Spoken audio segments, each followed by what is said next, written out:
It's Friday, the 13th day of Haru Basho 2026. Let's get into the spooky results. Number one, Fuji Ryoga faces off against Ryuden, who's coming up from Juryo. Both men are at 6 and 6 right now, meeting for the first time in their careers. These guys ram together off the Tachiai, lock hard together in the middle, and then the wily veteran Ryuden manages to shift and slap down Fuji Ryoga to pick up his 7th win. Just one more, and he'll lock his return to the Makuuchi division next tournament. Kinbozan at 7 and 5 comes up against Asanoyama at 8 and 4. Now he's lost to Asanoyama 3 times, and both men are currently on winning streaks. Kinbozan comes in and gets under and chugs hard on Asanoyama right to the edge. Asa holds out for a while, but Kinbozan eventually claims his first Kachikoshi, with his first victory against Asanoyama. So great work for him. The Kazakh going 8 and 5 now, looking to get a little bit higher in the ranks by the end of the tournament. Asakoryu at 8 and 4 comes up against Nishikifuji at 6 and 6. Nishikifuji leads their matchup history at 4 to 1 and notches another win today with a quick hug and a run to the edge. The larger man claims his 7th win. Chiyo Shoma at 7 and 5 comes up against Oshoumi at 3 and 9. Now Chiyo comes in under a swinging strike from Oshoumi and gets a double-handed belt grip, attempts some swing downs here with a toss, but Oshoumi resists. These guys sort of grab onto each other, sort of trade throw attempts, but Chiyoshima manages to expertly survive these attempts and shows the versatility he's shown all tournament by backing up with a well-timed tug that pulls Oshoumi down onto one knee to claim his Kachikoshi. Oshoumi, 3 and 10 is very likely to drop to Juryo next Basho. He's going to fall far. Shishi at 6 and 6 comes up against Tobizaru at 4 and 8. Now Tobizaru comes in and gets close, and Shishi actually reaches over him to get a belt grip from behind and tries to throw him at the edge. But Tobizaru is wriggly and endures and stays close to Shishi to counter with his own force out attempt, and then he manages to convert some hand. He grabs the belt and has some hand control on Shishi's left leg and manages to convert that into a throw to get his 5th win. So Shishi now in danger of his Makikoshi. Mitakayumi at 6 and 6 comes up against Roga at 4 and 8. These guys knock heads in the middle, but Mitakayumi gets a quick double underhook grip and forces Roga out. He had a bit of a weak start this tournament, but now he's won 5 of his last 6, and he's 1 win away from his Kachikoshi. So great turnaround for him this tournament. Toki Hayate at 5 and 7 comes up against Asahakuryu at 8 and 4. These guys have a pretty soft Tachiai, but that favors Asahakuryu's size advantage, and he uses that to force Toki Hayate out to hand him his Makikoshi. Asa started in the sport late at 24, but he's been doing really well in the top division here for a pretty recent promotion. So, a bit of a late bloomer, but good for him. A lot of these guys are starting in their teenage years, but you'll see a few who finish high school, go to university, and then decide, you know what, I'm going to take a run at this. Fuji Seiyun at 8 and 4 comes up against Shodai, who is 7 and 5. Now Shodai comes in and gets under fast and moves him back, but Fuji Seiyun manages to circle to the left and pivots into basically a thrust down right at the edge. It looks like a throw, but it winds up being counted as a Tsukiotoshi thrust down. So that's his 9th win in his first ever Makuuchi tournament. So great work for him. Shodai going to try again tomorrow to get his Kachikoshi. Ura at 5 and 7 comes up against Koto Eho, who is 7 and 5 now. Ura manages to grab an arm and pivot Koto Eho right at the edge, and actually gets partially behind him, but Koto Eho responds quickly, turns back into the push attempt, absorbs it, and gets an arm lock of his own to throw Ura right at the edge to get his first ever top division Kachikoshi, and unfortunately Ura now has a Makikoshi. So the hometown boy started strong, but he's had a real rough tournament. Tamawashi at 3 and 9 comes up as Hakano Fuji, who is 3, 5 and 4. Hakano Fuji is 19 years younger than Tamawashi, who's 41 this year, but Tamawashi's thrusting attack came out insanely strong, just absolutely overwhelmed Hakano Fuji to blast him over at the edge. So he improves to 4 and 9 and should be able to stay in the Makuuchi division with maybe 1 or 2 more wins. Oshoma at 4 and 8 comes up against Chirano Umi at 3 and 9. Now this is Oshoma's got his third Makikoshi in a row now, and Toronto Umi, despite his record, is the only person who's managed to put a loss onto Kirishima this tournament. So Oshoma comes in and tries to get some shoulder pushes going off of their relatively weak Tachiai, but Toronto Umi just stops and uncorks his thrusting attack to force the man back out to put them both at 4 and 9. Fujinokawa and Ichi Yamamoto collide at 6 and 6 each. Now, Fuji attempted to get his usual quick blitzing Tachiai off, but he is stymied by Ichi Yamamoto's long arms, who meet him on the way, and then he converts that into an easy push-out to get his 7th win. Hiroto Umi at 6 and 6 comes up against Yoshino Fuji, who's at 5 and 7. Now, Yoshino Fuji gets a great thrusting assault running, with which Hiroto Umi powers through, manages to grab an inside position and get his arms around him, start moving him forward. But, Yoshino Fuji in a situation like this tends to panic and winds up losing, but he manages to recollect himself, switch his grip to an inside grip under the armpit, and twists into a throw to stave off his first Makikoshi and tie them up at 6 and 7. So if Yoshino Fuji can win out, he'll continue his record of Kachikoshis in his entire career, but he's still very much in danger of suffering his first losing record. Wakataka Kage at 7 and 5 comes up against Abi 3, 4 and 5. Now, Wakatake's elbow has really been bandaged up and looking rough, but he's powered through for 3 wins in a row right now.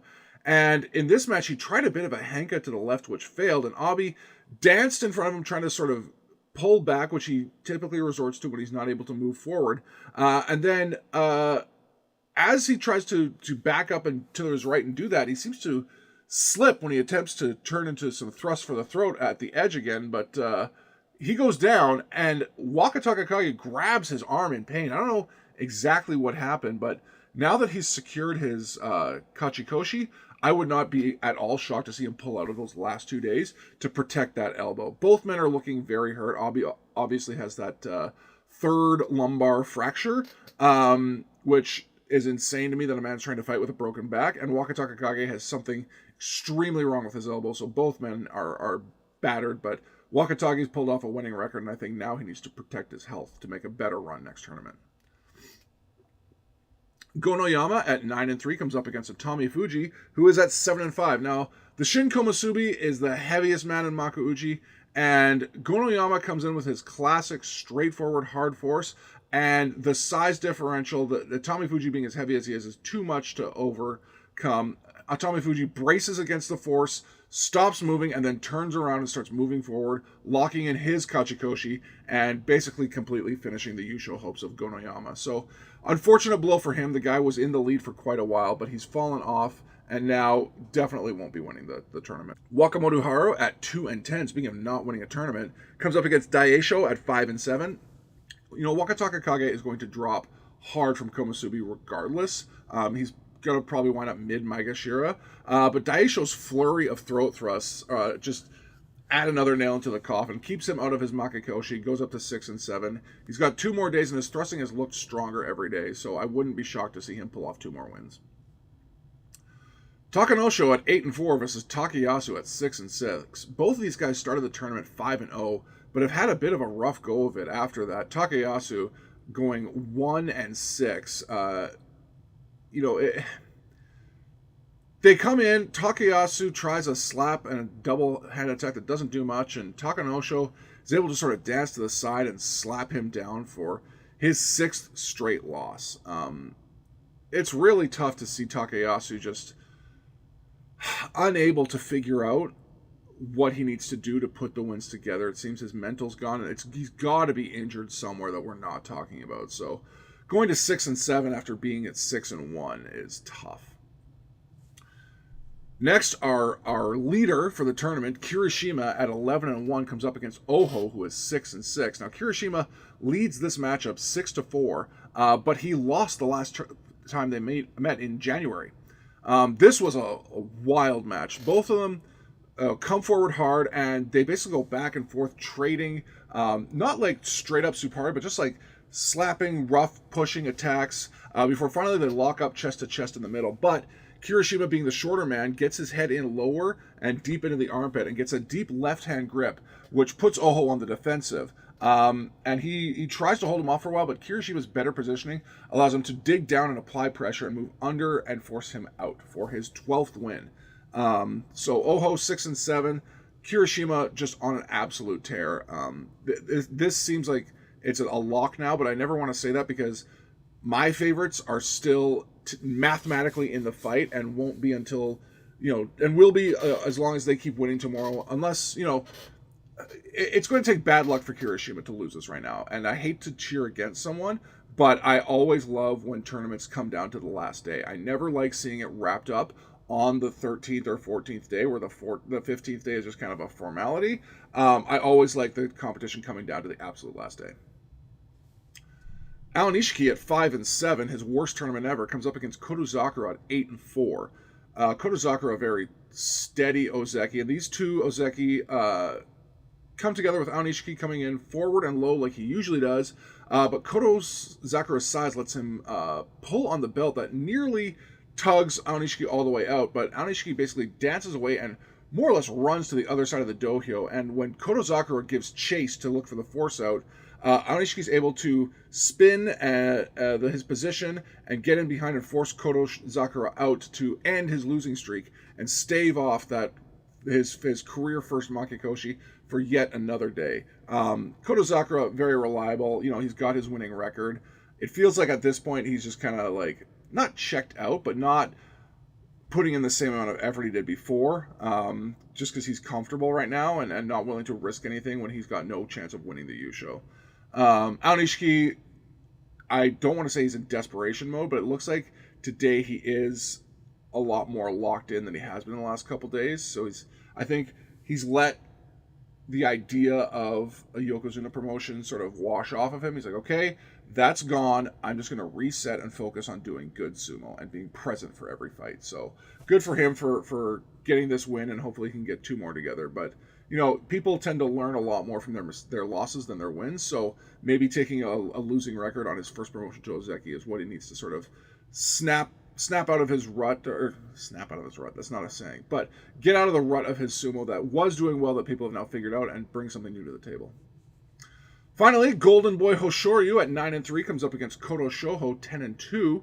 Hoshoryu leads this match historically 3-1, but these guys are the same age. Their careers, they joined sumo at the same time. They got promoted to Juryo at the same time. Koto Shoho actually got promoted to Makuuchi before Hoshoryu, but what they've done in the time since has been very different. Koto Shoho, yes, he's won one tournament, but he has had some injury struggles. He's been back down to Juryo for a while, coming back up.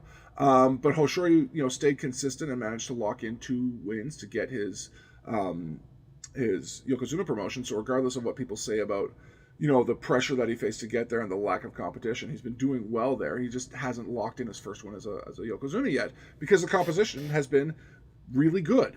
We got guys like Kirishima who are threatening their 3rd tournament win. You've got guys like Alan Ishiki who've got a couple of wins. You've got at the time you still had Teruno Fuji to worry about.